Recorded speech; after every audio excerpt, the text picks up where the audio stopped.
All right, ladies and gentlemen, if you noticed something, my last video was on this box right here and the coil controlling the power to the truck. Well, that's not exactly true.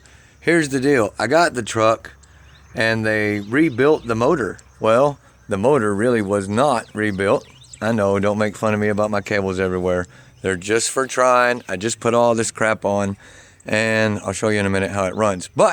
So, the problem was not that the coil, right there, controlled all the power to the truck. The problem was, whenever they put the motor, or cut off, or whatever they did, I don't know what they did, whatever they did, they didn't put back a body ground. So, if you're having a problem, and you cannot find power anywhere, what I did is come in off of the battery terminal right there, I know, yeah, and I run under with a 2 cable, which is an old welding cable, and run it straight over here with a copper piece that I drilled a hole in and just mounted it straight to the body. Now, I am, however, going to run another one on this side of the motor somewhere. So, keep on keeping on, guys. All right, if y'all need anything, let me know.